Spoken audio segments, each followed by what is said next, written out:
yesterday. Oh, yeah, that's right.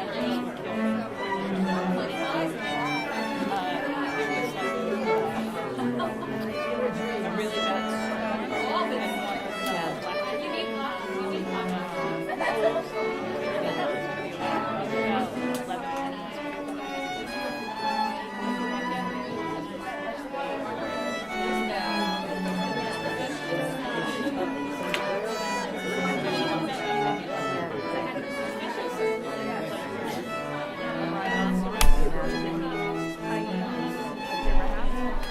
Yeah, you have to just go on vocal rest.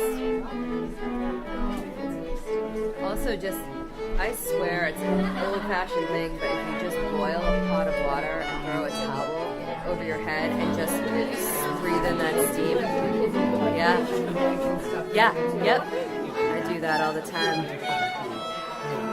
Are you in pain or is it just swollen?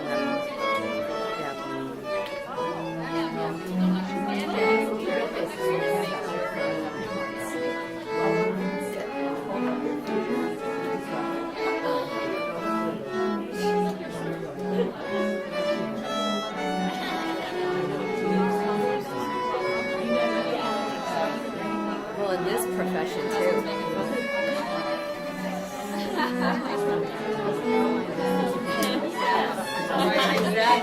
And the kids too, they're doing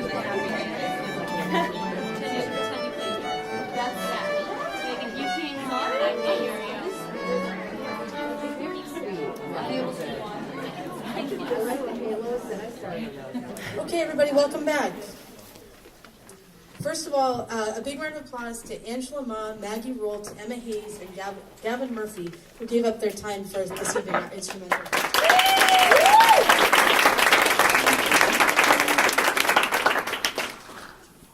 It's part of what makes this place so special is we have people who just volunteer like that. So thank you guys so much. That was fantastic. Are you going to, if you want to step out, you can. Thank you. So in the second round, obviously there are no bios, right? So we'll read the student names and we'll give everybody a minute to get settled in. Same contest, second round, and so both rounds have equal weight. At the end of this round, we'll take just a couple of minutes so we can calculate all the scores, and then we'll give the certificates and we'll announce the winners. We have one winner and one finalist, and here the winner of this competition goes on to the state semifinals. So we'll talk a little bit more about that at the end. Okay. So, to get us started for round two, we have Michael Gold with Serenade.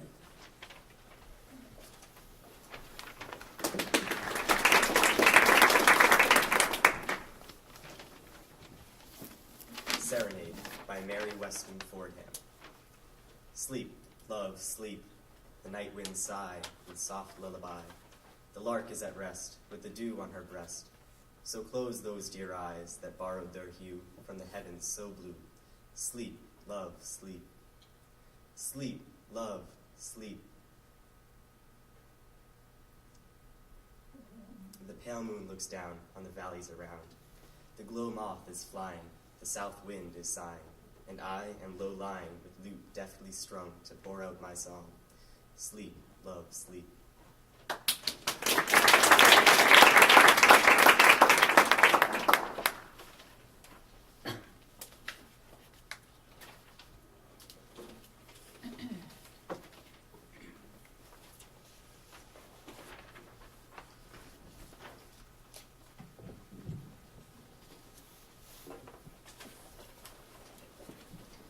Up next, we have Megan Holleran with The Obligation to Be Happy.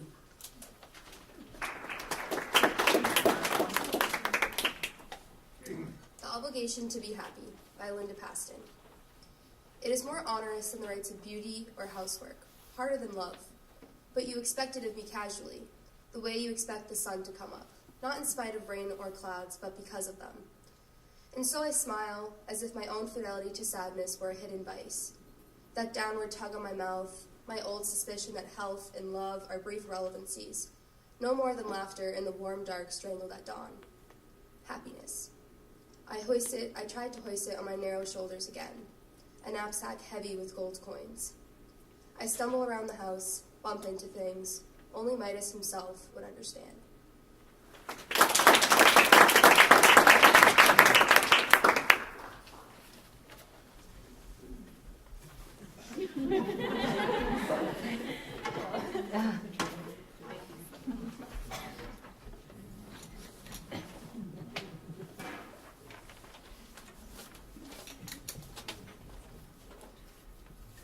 Up next, Prithka Ganesh with Candles.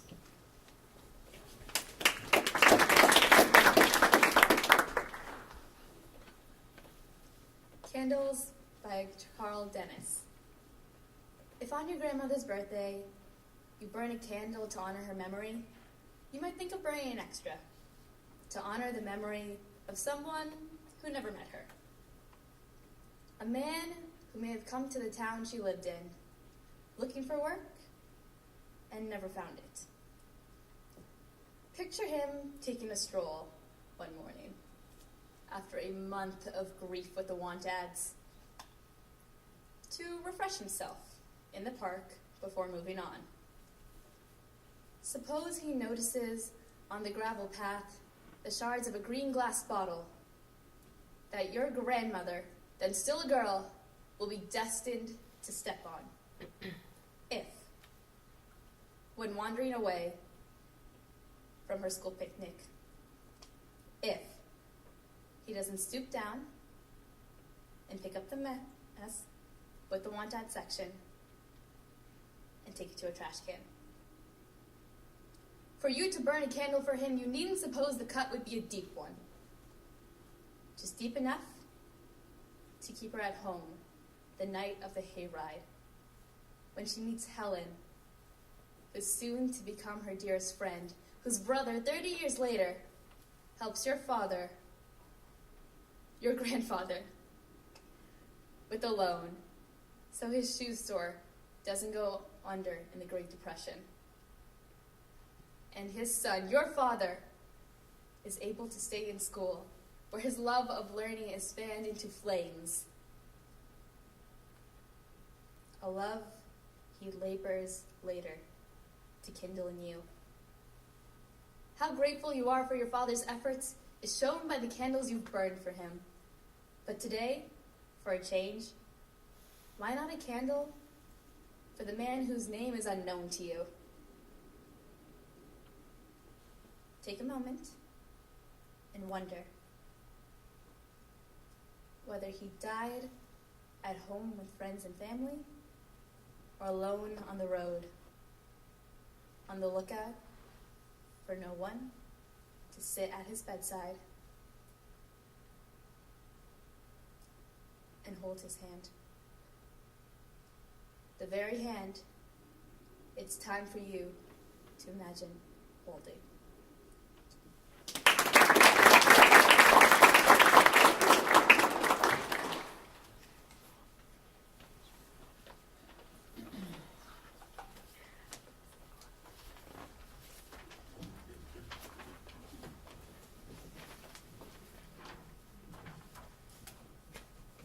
Next up, we have Emma Lawson reciting War Widow.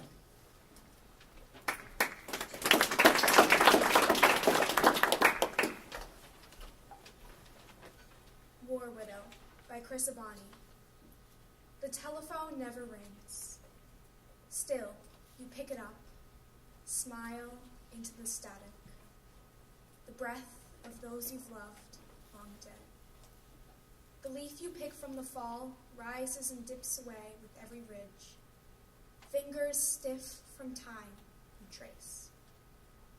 Staring off into a distance limned by cataracts and other collected debris, you have forgotten none of the long ago joy of an ice cream truck and its summer song. Between the paving stones, between tea, a cup, and the sound of you pouring, between the time you woke that morning and the time when the letter came, a tired sorrow, like an old flagellant able only to tease with a weak sting. Riding the elevator all day, floor after floor after floor, each stop, some small victory whittled from the hard stone of death. You smile. They used to write epics about moments like this.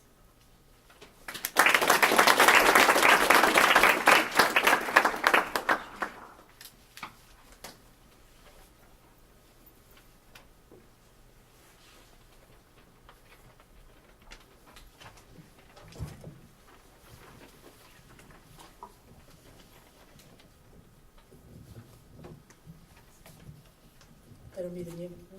Okay.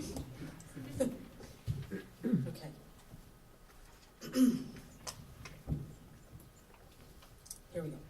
Up next, we have Grace Weintraub doing The Ocean.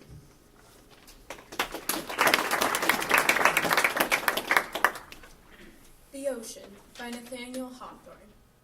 The ocean has its silent caves, deep, quiet, and alone. Though there be fury on the waves, beneath them there is none. The awful spirits of the deep hold their communion there, and there are those for whom we weep, the young, the bright, the fair. Calmly the wearied seamen rest beneath their own blue sea. The ocean's solitudes are blessed, for there is purity. The earth has guilt, the earth has care. Unquiet are its graves, but peaceful sleep is ever there, beneath the dark blue waves.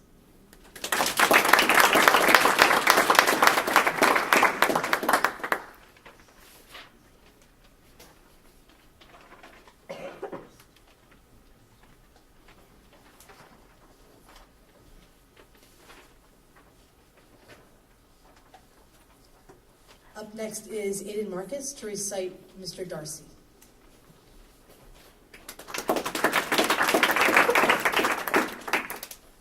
Mr. Darcy by Victoria Chang.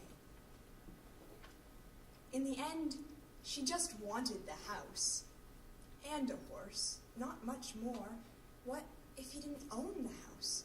Or worse, not even a horse. How do we separate the things from a man? The man from the things. Is a man still the same without his reins? Here it rains every 15 minutes. It would be foolish to marry a man without an umbrella. Did Cinderella really love the prince, or just the prince on the curtains in the ballroom? Once I went window shopping, but I didn't want a window. When do you know it's time to get a new man, one who can win more things at the fair? I already have 4 stuffed pandas from the fair I won, fair and square. Is it time to be less square, to wear something more revealing? In North and South, she does the dealing, gives him the money in the end, but she falls in love with him when he has the money, when he is still running away. If the water is running in the other room, is it wrong for me to not want to chase it because it owns nothing else? When I wave to a man, I love what happens when another man with a lot more bags waves back.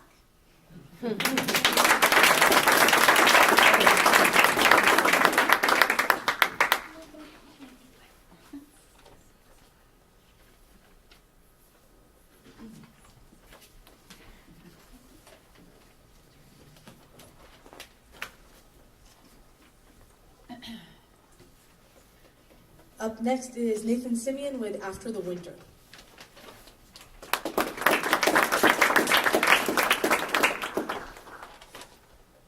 After the Winter by Claude McKay. Some day when trees have shed their leaves, and against the morning's white, the shivering birds beneath the eaves have sheltered for the night, we'll turn our faces southward, love toward the summer isle, where bamboo spire the shafted grove and wide-mouthed orchids smile. And we will seek the quiet hill, where towers the cotton tree, and leaps the laughing crystal wheel, and works the droning bee. And we will build a cottage there, beside an open glade, with bamboo, with black-ribbed bluebells blowing near in ferns that never fade.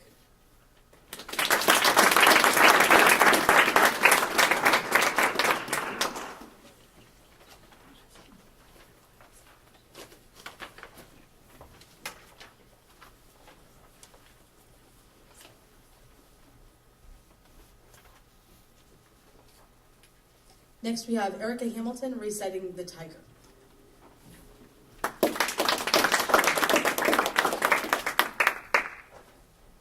The Tiger by William Blake. Tiger, tiger, burning bright, in the forests of the night, what immortal hand or eye could frame thy fearful symmetry? In what distant deeps or skies burnt the fire of thine eyes? On what wings dare he aspire?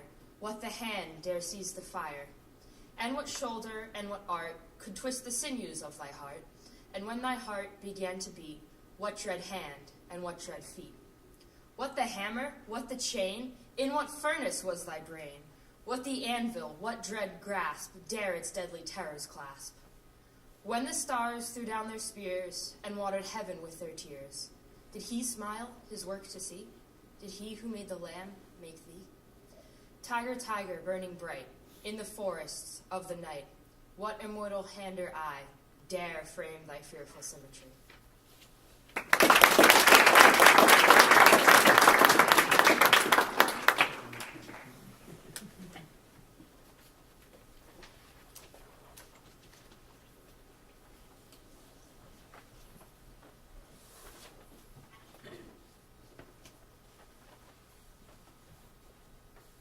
Up next is Nathaniel Murray with Abandoned Farmhouse.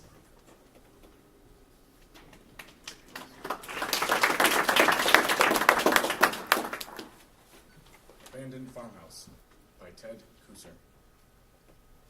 He was a big man, says the size of his shoes, on a pile of broken dishes by the house.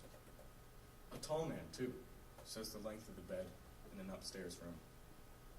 And a good, God-fearing man, says the Bible, with a broken back on the floor below the window. Dusty was son, but not a man for farming, say the fields cluttered with boulders and the leaky barn. A woman lived with him, says the bedroom wall papered with lilacs and the kitchen shelves covered with oilcloth. And they had a child.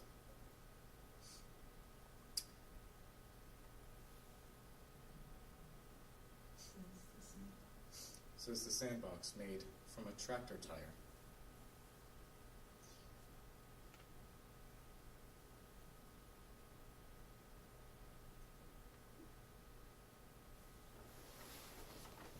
Money was scarce. Say the jars of plum preserves and canned tomatoes sealed in the cellar hole. And the winter's cold, say the rags in the window frames. It was lonely here, says the narrow country road. Something went wrong, says the empty house and the weed-choked yard. Stones in the field say he was not a farmer. The still sealed jars in the cellar say she left in a nervous haste. And the child's toys are strewn in the yard, like branches after a storm. A rubber cow, a rusty tractor with a broken plow, a doll with overalls. Something went wrong, they say.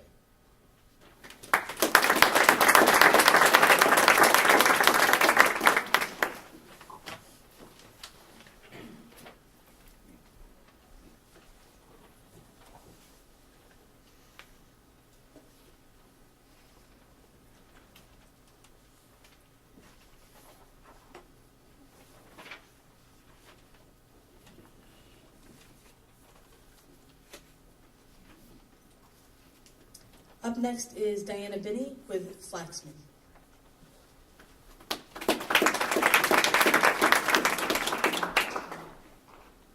Flaxman by Margaret Fuller. We deemed the secret lost, the spirit gone, which spake in Greek simplicity of thought, and in the forms of gods and heroes wrought eternal beauty from the sculptured stone. A higher charm than modern culture won, with all the wealth of metaphysic lore, gifted to analyze, dissect, explore. A many-colored light flows from one sun. Art, neath its beams, a motley thread has spun. The prism modifies the perfect day, but thou hast known such mediums to shun, and cast once more in life a pure, white ray, absorbed in the creations of thy mind. Forgetting daily self, my truest self I find.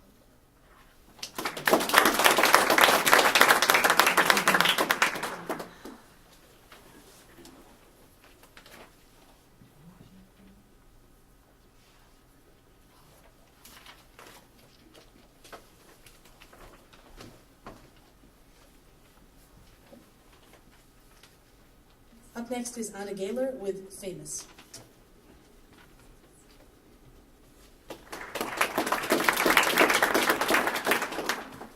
Famous by Naomi Shihab Nye.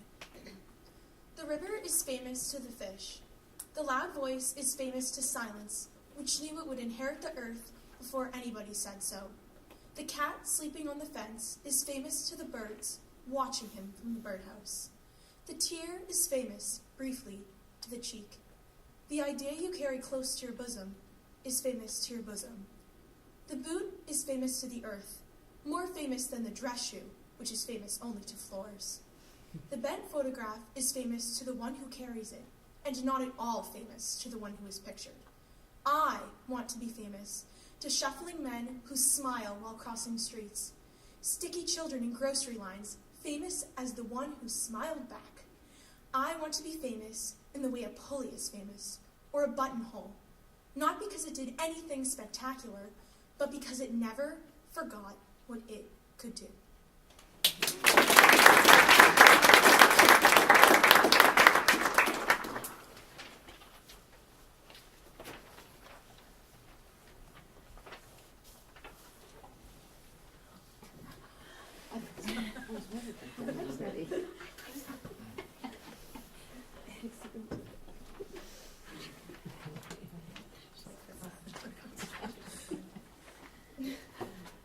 For our final performance this evening, Zuleika Montero with Bent to the Earth.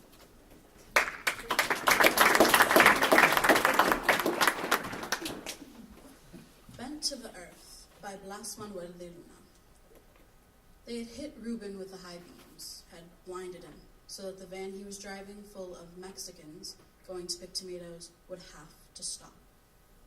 Ruben spun the van into an irrigation ditch, spun the 5-year-old me awake to immigration officers, their batons already out, already looking for the soft spots on the body. To my mother, being handcuffed and dragged to a van, to my father trying to show them our green cards. They let us go. But Alvaro was going back. So was his brother Fernando. So was their sister Sonia.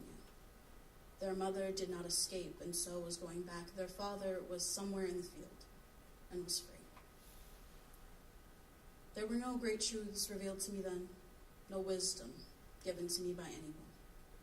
I was a child who had seen what a piece of polished wood could do to a face, who had seen his father about to lose the one he loved, who had lost some friends who would never return, who later that morning, bent to the earth, we went to work.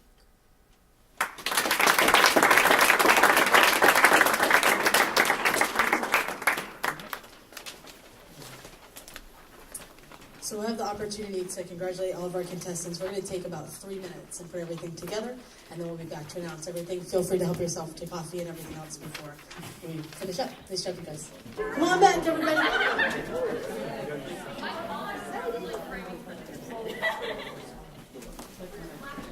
It was funny because I was All right, I'll tell contestants you. all back? I'm interrupting their selfies. Ready? Okay. So we're going to bring up each of the contestants to get a certificate. Once you come on up, you can take your certificate, and then you're just going to line up right here, okay? And then we'll announce the winners. But before I do that, I think I want to just say thank you to the judges. You had your hands full tonight. Thank you all very, very much for being here and for the work that you did. And thanks to everybody in our department that came out and supported tonight. This is a really fun day for us, I think, in terms of being colleagues, and we always sort of think that this is one of our favorites to celebrate our students. And tonight was definitely no exception. You guys were fantastic.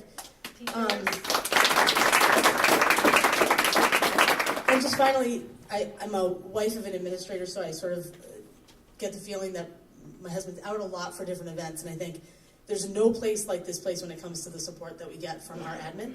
And Wes and TJ and Kathy are all three of them are here at this event, and I think that's a big deal. So thank you very much.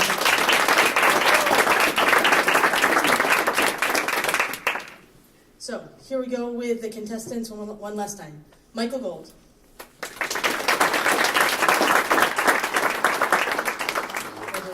Great job.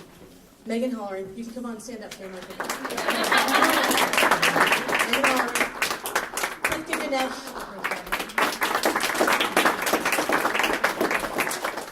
Emma Lawson.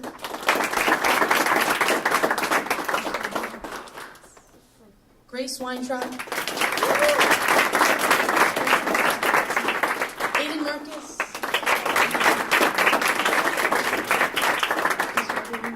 Nathan Simeon. Erica Hamilton. Nathaniel Murray. Diana Binney. Anna Gaylor. Happy birthday. And Zuleika Montero.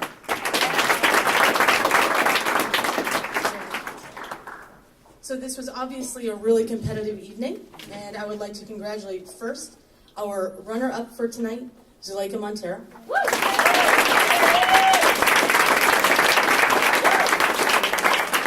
And the winner of 2019 Poetry Out Loud, Aiden Marcus.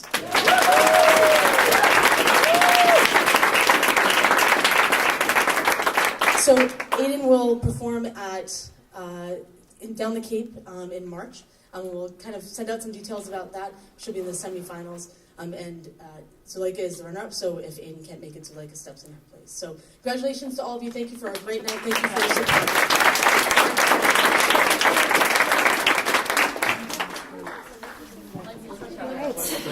your Excellent work, people. Thank you. Who wants to lie down?